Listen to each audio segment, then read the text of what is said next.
condition, then presumably your permission to do it is withdrawn. Let's assume a perfect regulatory system. Then they can come in and say, you no longer have permission to do this. Then what do? They can kick you off the reservation. If they try to seize your data, that raises a whole bunch of other things. And the whole who owns the data business is one that is pretty political and pretty more rhetorical than real, but it's something that's worth exploring. But you can call it an implied contract, you can call it anything you want, but it is something that jeopardizes the research organization's permission and their right to continue doing the research. Yes? I gathered, I guess, is this on? Yes. I gathered that you have some line that you've drawn where you consider the revelation of tribal knowledge to be culturally divisive and detrimental. That is, tribes and tribal members are reluctant sometimes to make revelations as the tribes and the tribal members continue to be pincushions for research, whether it's for health or cultural research or whatever it might be. So I'm interested in your position with regard to where the line is drawn with regard to what a tribe should do to protect its cultural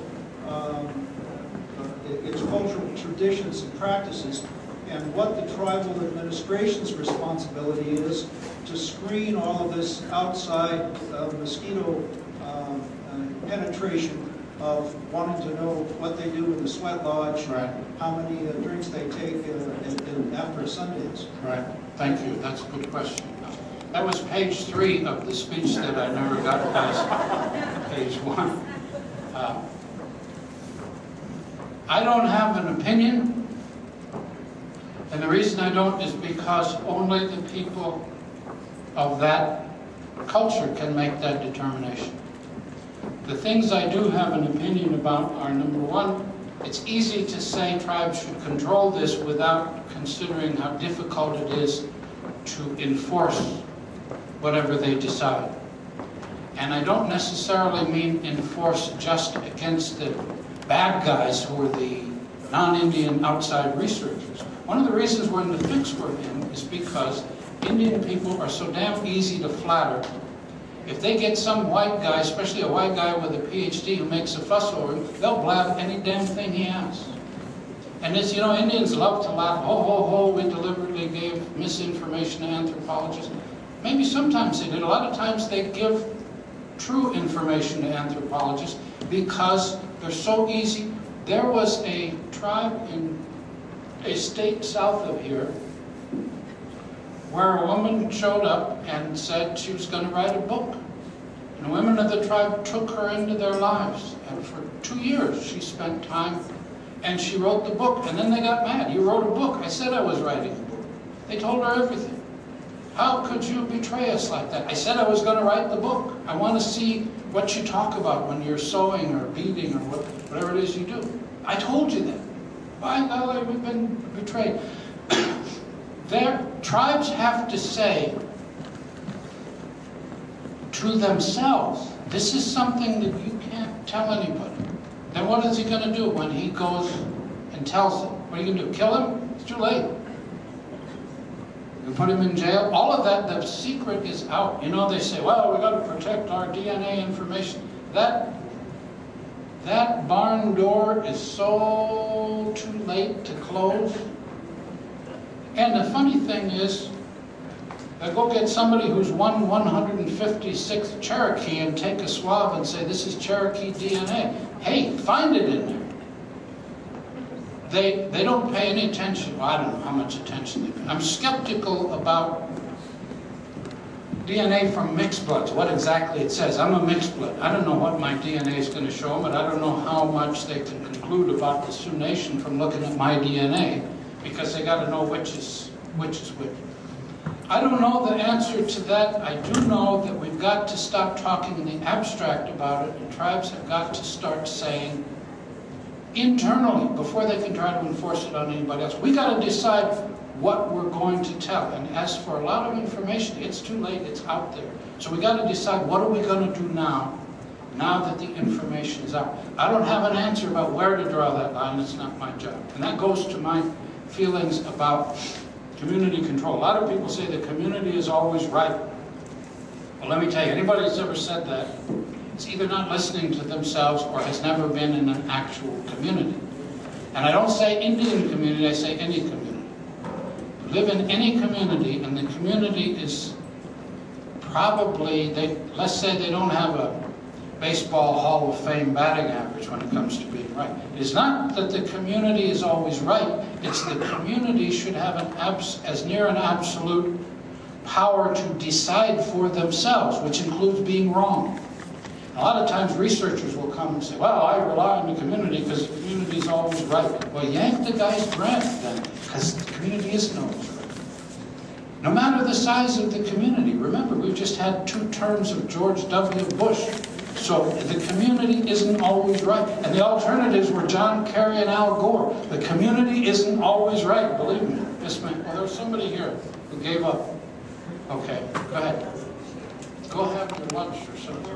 One more question. I have a comment on where you said the dialogue should go next regarding research. And I was interested in your idea of not privileging one body of knowledge over another. In other words, quit critiquing Western bodies of knowledge and quit privileging to the exclusion indigenous bodies of knowledge. I think that it needs to go to the magnifying glass needs to go to the researcher. The researcher not only needs to be held accountable for his own actions as he crosses a border into a community, but Native people need to hold researchers responsible. I think we need to redefine first contact, reciprocity, and paternalism in 21st century terms and say, when a researcher expects a Native community to be accountable, the Native community needs to reciprocate and say back, we expect you to be accountable as well. First contact, we need to examine people who are putting themselves in the position of first contact with our communities and say, what does that mean? What kinds of ideas are you carrying on your back into our community? What diseases are you bringing forth? And how are we going to evaluate what those are? And I want to know your thoughts on those 3 particular areas: paternalism, reciprocity, and first contact in research context. Holy smokes, I don't even know if I understand.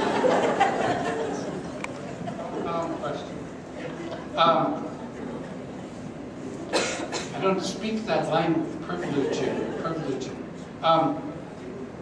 I see it in old-fashioned political terms. Excuse me, and I'm her elder. That was from a Native woman. What's that? That's from a Native woman, yeah? I heard that from a Native woman. Thank okay, you. Good. I don't know if it changes anything, but I'm glad to hear that.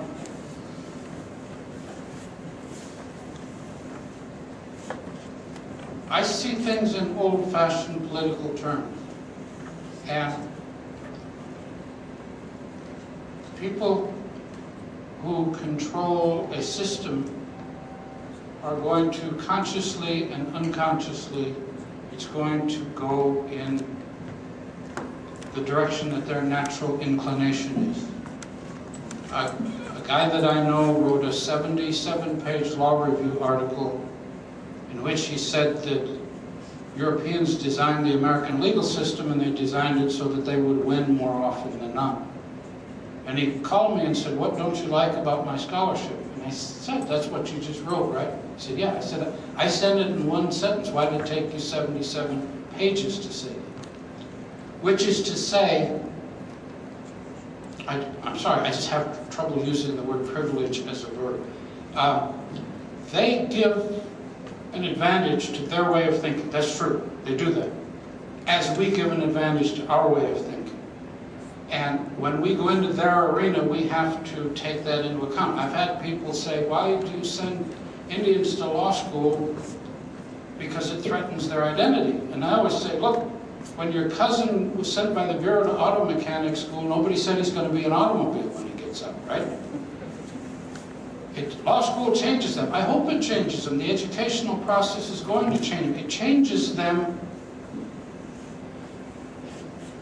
If they knew who they were when they went in, they're still going to know who they are when they come out. They're just going to know a lot of other things. It's the distinction between education as who you are and where you came from, and education is here's how to make a living. So I welcome them coming out with their idea of the world and what's true, what is knowledge. I welcome that. whether they're